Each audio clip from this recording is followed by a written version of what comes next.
रक्षाबंधन विशेष आज मी बनवते ओल्या नारळाचे रबडी लाडू। तर मलाई लाडू म्हणा किंवा रबडी लाडू म्हणा, अप्रतिम चवीचे हे आणि अगदी सोपी रेसिपी आहे। आणि ही तुम्ही रक्षाबंधन असो किंवा गौरी गणपती असो केव्हाही बनवू शकता।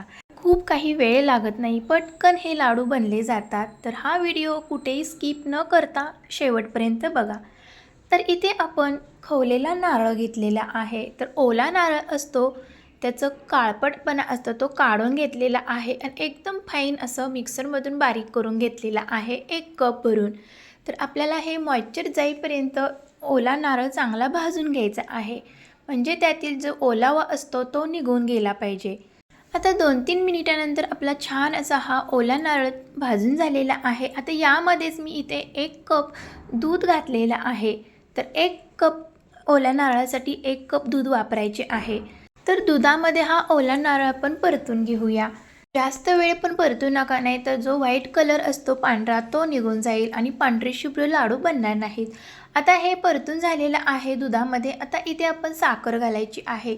तर 1 कप नारळाचा किस होता, 1 कप इथे आपल्याला साखर वापरायची आहे। तर परफेक्ट हे प्रमाण आहे, याच्यापेक्षा जास्त साखर घालू नका, नाहीतर ते लाडू खूपच गोड होतील। मग हे परफेक्ट प्रमाणामध्ये मी इथे सर्व घेतलेलं आहे। आता दूध आणि साखरेमध्ये ओला नारळ चांगला परतून घेतलेला आहे। बघू शकता असं थोडंसं पातळ झालेलं आहे, कारण की साखरेचं पाणी सुटते। आता साखरेचं पाणी आटेपर्यंत आपल्याला स्लो गॅस करून आपल्याला हे मिक्स करत राहायचं आहे। मिश्रण शिजते तोपर्यंत आपण इकडे मलाई रबडीचं ते स्टफिंग आहे ते आता बनवूया। इथे मिल्क पावडर, शुगर पावडर आणि इथे काही ड्रायफ्रूट्स घेतलेले आहे, थोडीशी वेलची पूड घेतलेली आहे। आता हे आपण मिक्स करून घेऊया। आणि इथे अगदी थोडासा मी इथे फूड कलर घातलेला आहे आणि नंतर इथे आपण दुधावरची मलाई आहे ती घालायची आहे, थोडीशी घालायची आहे, जोपर्यंत बाइंडिंग होत नाही तोपर्यंत। फूड कलर घालायचा असेल तर घालू शकता, नाही तर स्किप करू शकता। तर अशा पद्धतीने इथे आपण मस्त असा कलरफुल डो बनवलेला आहे, म्हणजे गोळा बनवलेला आहे। तर हे झालं आहे आपल्या नारळामधील आतील स्टफिंग। तर आपण आता हे गोळे बनवूया। तर हे मलाई किंवा रबडीचं स्टफिंग झालेलं आहे, खूप छान मस्त असं। इथे आपण मावा खवा वापरलेला नाही, तर मिल्क पावडरपासून हे स्टफिंग तयार केलेलं आहे मलाई रबडीसारखं। तर इथे आपलं हे मिश्रण तयार झालेलं आहे आणि चिकटपणा पण आलेला आहे। तर पूर्ण इथे साखरेचं पाणी आटलेलं आहे। तर तुम्हाला समजत नसेल तर हातामध्ये थोडीशी गोळी करून बघायची आहे, तो चिकट लागली की समजायचं आहे आपलं हे मिश्रण मस्त असे लाडूसाठी तयार झालेलं आहे। तर आता हे मिश्रण आपण एका डिशमध्ये काढून घेऊया। आता हे मिश्रण आपण थोडंसं थंड करायला ठेवायचं आहे। थंड झाल्यानंतरच आपल्याला हे लाडू बांधायचे आहेत।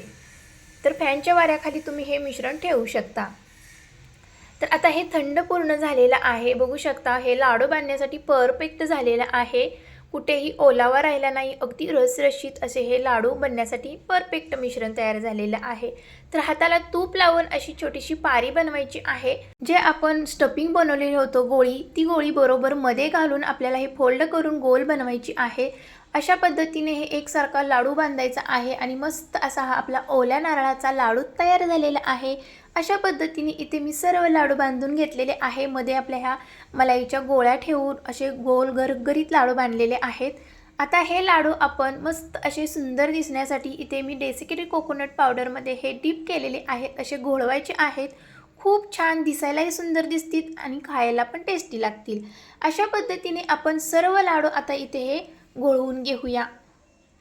तर इथे सर्व लाडू घोळवून तयार झालेले आहेत आणि अशा पद्धतीने तुम्हीही नक्की ट्राय करा। रक्षाबंधन किंवा गौरी गणपती स्पेशल हे लाडू अप्रतिम लागतात आणि हे लाडू 8 दिवस टिकतात। खूप छान तयार झालेले आहेत। आता आपण वरतून गार्निशिंग करूया आपल्या आवडीप्रमाणे। इथे मी रोजच्या छोटे छोटे पाकळ्या आहेत त्या ठेवलेल्या आहेत आणि नंतर इथे काही पिस्त्यांचे छोटे छोटे तुकडे करून घेतलेले आहेत, ते इथे आपण घालायचे आहे, म्हणजे सुंदर असा मस्त असा लाडू दिसतो। तर बघू शकता झाला की नाही हे मस्त ओल्या नारळाचे लाडू परफेक्ट प्रमाणामध्ये। याआधी पण मी भरपूर अशा ओल्या नारळाच्या रेसिपी बनवलेल्या आहेत आणि अपलोडही केलेले आहेत। त्याच्या सर्व लिंक मी खाली डिस्क्रिप्शनमध्ये दिलेल्या आहे, तिथे तुम्ही जाऊन चेक करू शकता. तर एक लाडू मी तुम्हाला कट करून दाखवते की आतून तो कसा झालेला आहे. तर कट करताना समजत आहे मस्त असा हा लाडू सेट झालेला आहे. आतील स्टफिंगही तुम्ही पाहू शकता किती मस्त सेट झालेला आहे आणि दिसायला सुंदर आणि खायला पण एकदम मुलायम आणि रसरशीत असा हा लाडू झालेला आहे. जास्त कोरडा नाही किंवा जास्त पण असा ओलसर नाही, मस्त असा रसरशीत ज्युसी तयार झालेला आहे. तर तुम्हाला ही रेसिपी कशी वाटली, ओल्या नारळाचे लाडू आणि ते पण मलाई लाडू? जर ही रेसिपी आवडली असेल तर तुम्ही ही नक्की ट्राय करा आणि अजून जर चॅनलला सबस्क्राईब केलं नसेल तर लाईक, शेअर आणि सबस्क्राईब करायला विसरू नका. थँक्यू.